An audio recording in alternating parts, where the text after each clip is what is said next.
When my wife and I moved into Maple Ridge last summer, I thought we'd finally found the kind of neighborhood they write about in home and garden magazines. You know the type. Well-manicured lawns, kids riding bikes, neighbors waving from their porches. It felt like the suburban dream, especially after years of apartment living with paper-thin walls and upstairs neighbors who apparently moonlighted as amateur clog dancers. Our first week there, we decided to throw a little meet the neighbors barbecue. Nothing fancy, just burgers, a cooler full of beer, and a table of sides we probably overthought. People trickled in, introductions were made, and soon our backyard was buzzing with friendly chatter. That's when I met Greg. Greg lived 2 doors down, in the house with the half-finished deck and the overgrown hydrangeas. He was a wiry guy in his 50s, with thinning hair and a nervous energy that made him seem like he drank a little too much coffee, or maybe not enough water.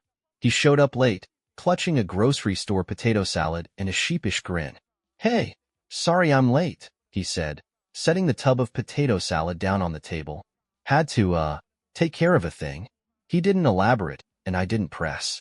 Maple Ridge seemed like the kind of place where you didn't dig too deep into someone else's business.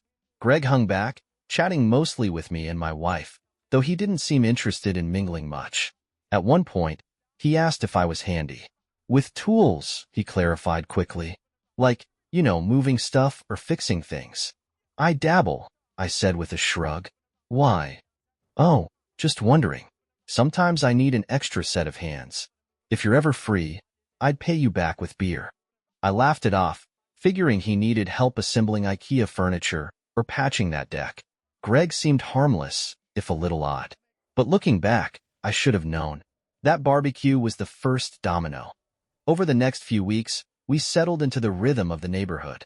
My mornings started with coffee on the front porch, waving at joggers and dog walkers, while my wife spent her afternoons planting a flower bed that would have made Martha Stewart proud. Maple Ridge was just what we needed, a slice of normalcy. The neighbors were friendly enough. Mary and Tom across the street invited us to a trivia night at the local brewery. Linda, the retired teacher next door, brought over a loaf of zucchini bread that honestly tasted better than dessert. And Greg? He kept to himself mostly, but we'd exchange nods or the occasional, "How's it going?" when he was out tinkering with his garage. Then one Saturday, Greg came knocking. Literally. I was halfway through organizing the garage staring at a pile of unopened moving boxes, when I heard the knock on the doorframe. There he was, holding a clipboard and a roll of duct tape, looking slightly frazzled. "Hey, you got a minute?" he asked, peering into the garage like he was assessing my organizational skills. "Sure, what's up?" I said, dusting my hands on my jeans. Greg gestured vaguely over his shoulder. "I'm moving a couple of things around, and my buddy who was supposed to help bailed on me. You mind giving me a hand? Shouldn't take more than an hour." It was a lazy Saturday, and I hadn't exactly been making progress with my own mess. Plus, it felt like a good way to solidify some neighborly goodwill. "Yeah, no problem. Let me grab my gloves." Greg grinned. "You're a lifesaver."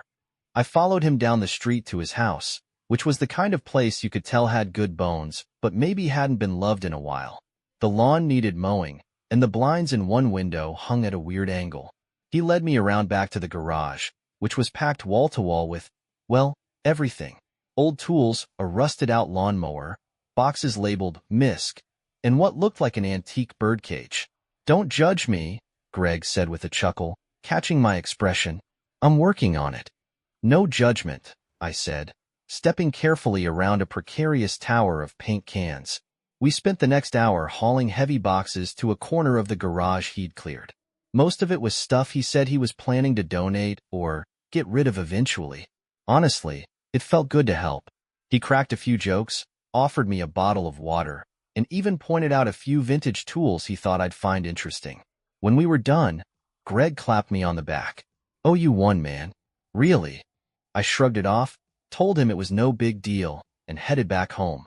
At the time, it seemed like the most mundane, neighborly thing in the world. A couple of weeks went by after I helped Greg, and things settled into the usual routine. My wife and I were getting used to the rhythms of the neighborhood. Weekend yard work, early evening dog walkers, the occasional sounds of kids playing street hockey.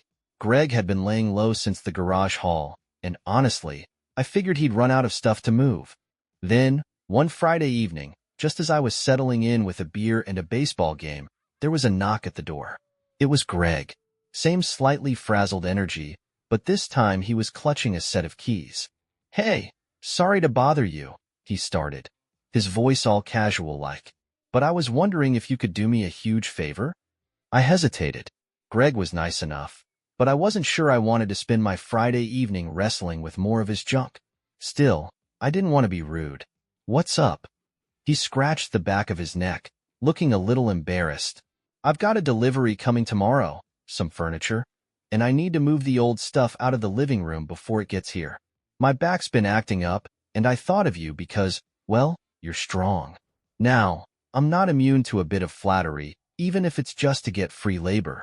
I glanced back at my wife, who gave me a look that said, "Your call, but don't drag me into it." "Yeah, I guess I could help," I said finally. "Really? Awesome." Greg beamed. "It won't take long, I swear." The next morning, I walked over to Greg's place, ready for another round of heavy lifting. Inside, his living room was just as cluttered as his garage. Stacks of magazines, random trinkets, and a few pieces of mismatched furniture that had definitely seen better days. Together, we lugged an old recliner, a coffee table, and a surprisingly heavy end table out to the curb. By the end, I was sweating, and Greg looked genuinely relieved.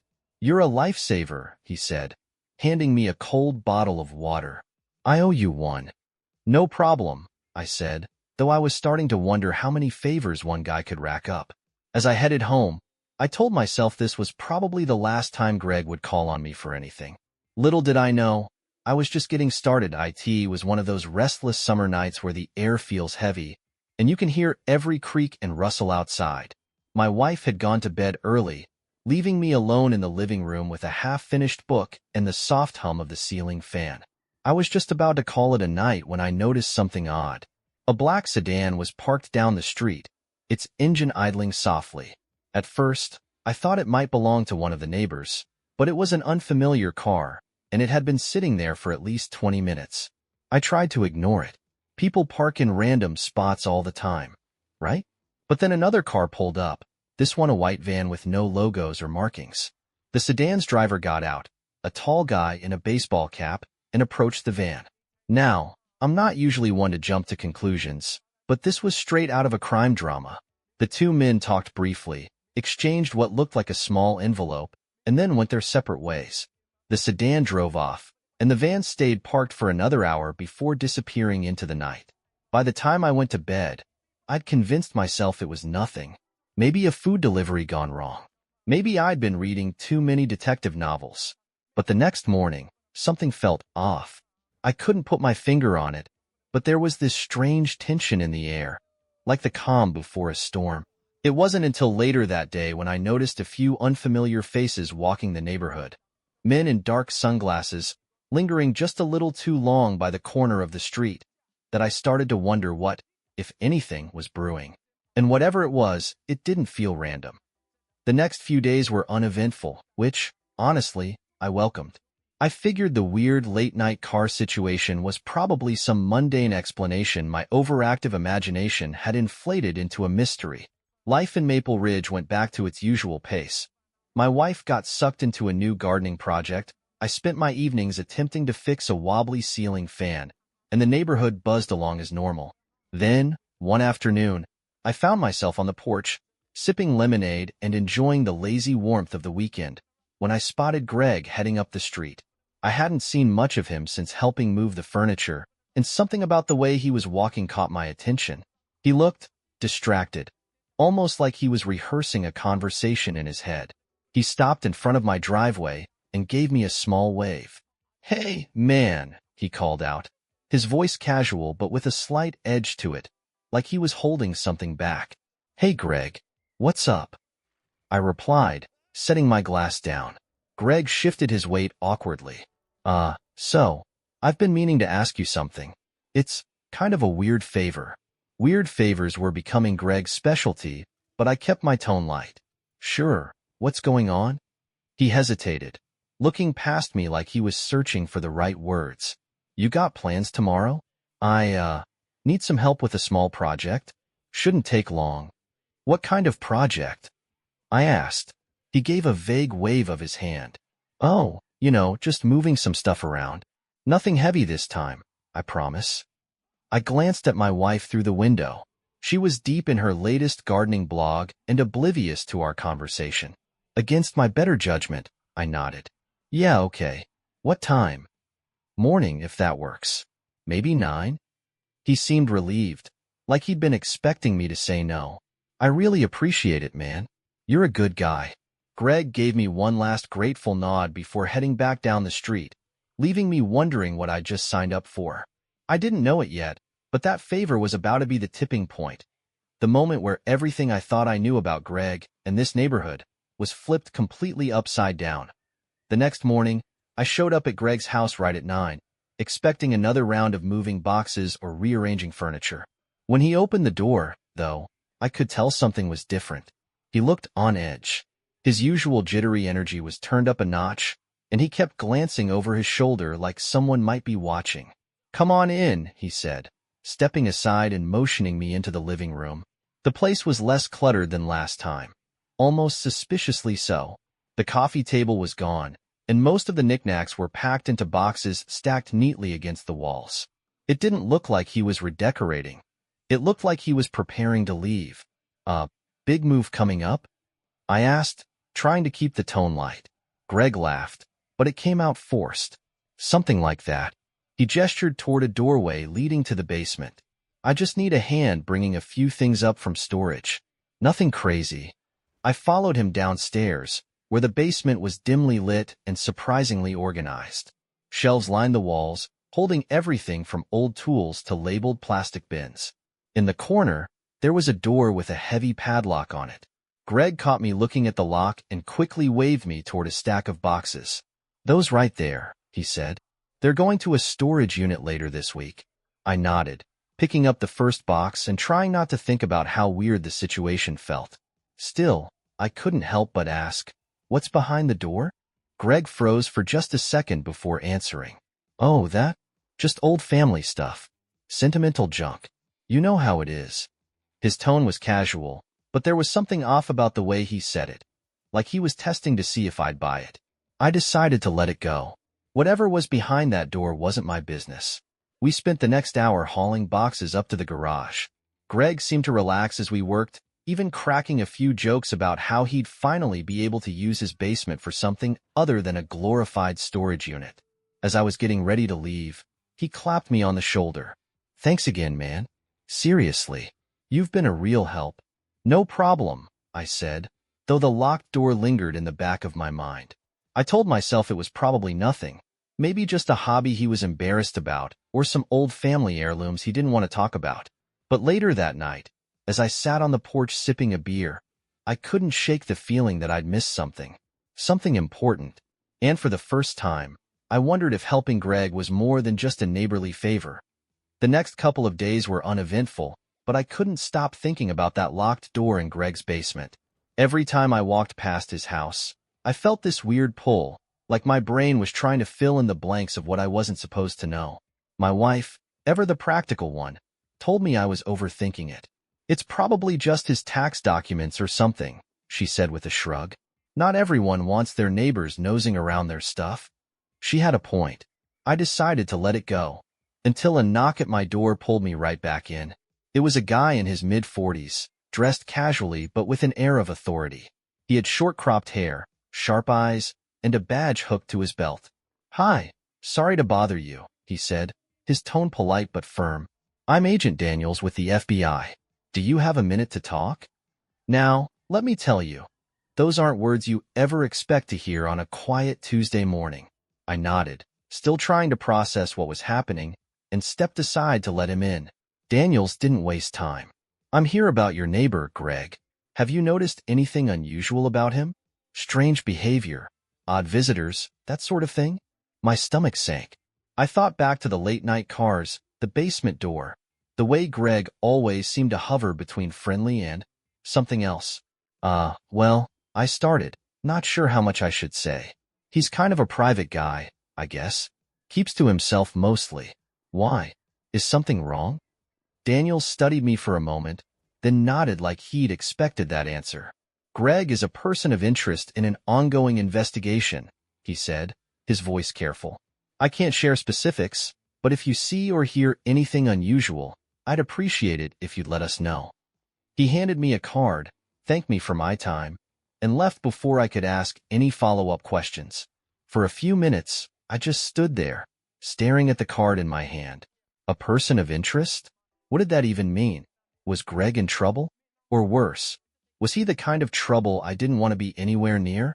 As much as I wanted to ignore it, I couldn't shake the feeling that I was somehow already involved. That basement door, the late-night visitors, the strange way Greg had been acting. It all felt connected.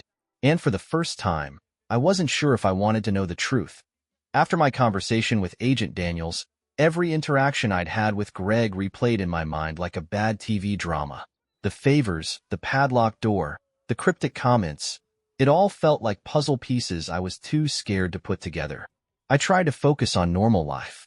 My wife and I went out for dinner one night, planted a few more flowers in the garden, and even started making plans for a weekend road trip.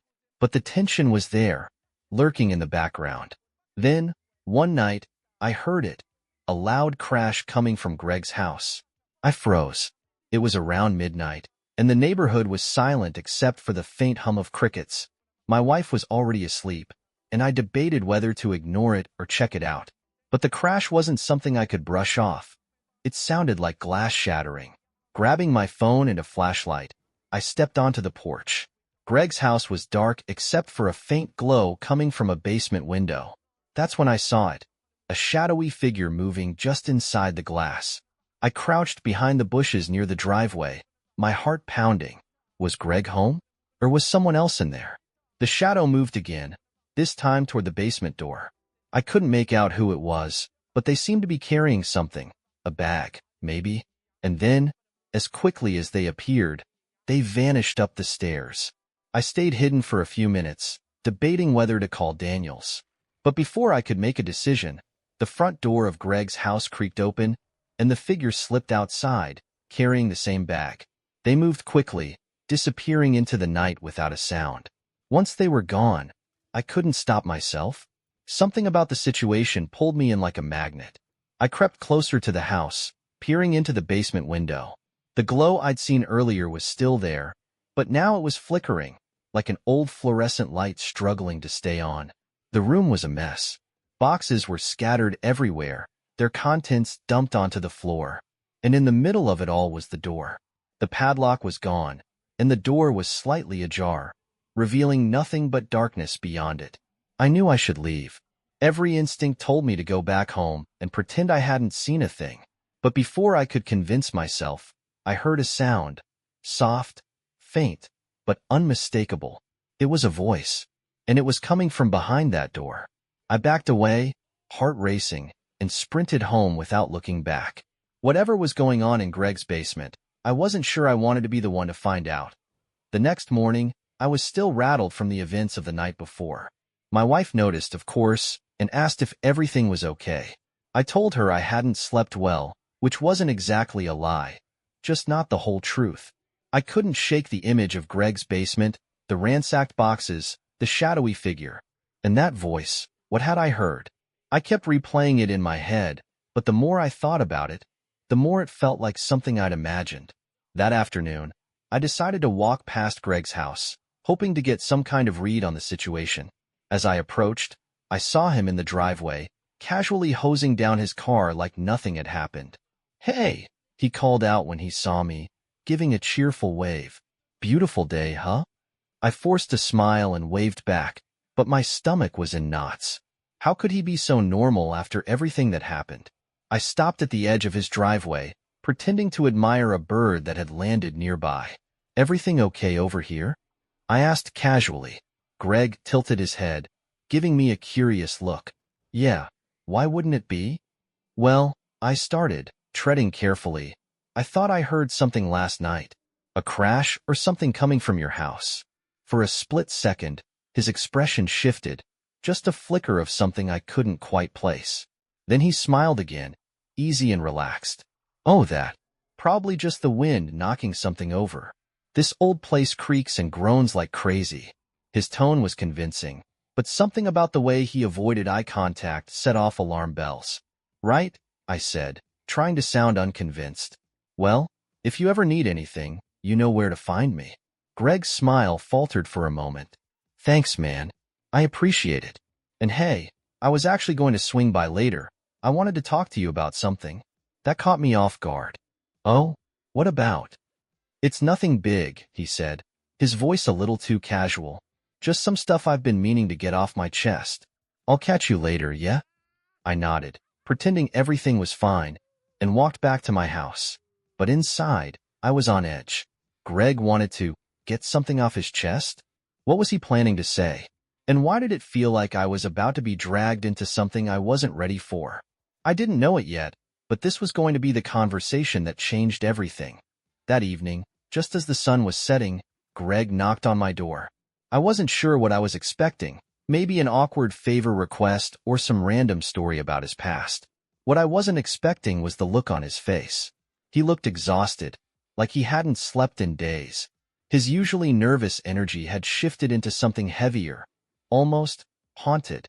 Hey, he said quietly, you got a minute? Sure, I said, stepping aside to let him in. My wife was upstairs on a call, so it was just the two of us in the living room. Greg hesitated for a moment, then sat down on the edge of the couch, his hands gripping his knees like he was bracing himself. I need to tell you something, he began, his voice low. And it's not easy for me to talk about.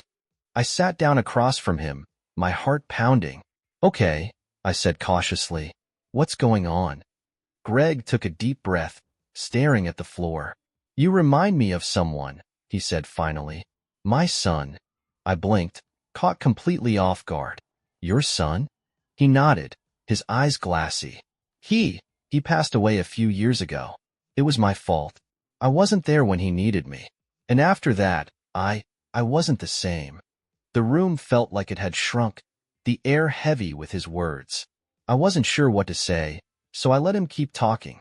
I started seeing things. Hearing things, Greg admitted, his voice cracking. Doctors said it was schizophrenia, brought on by the grief. But it felt real. It still feels real, sometimes. Like he's here. Like I can fix things if I just try hard enough. He finally looked up at me, and the raw emotion in his eyes hit me like a punch to the gut.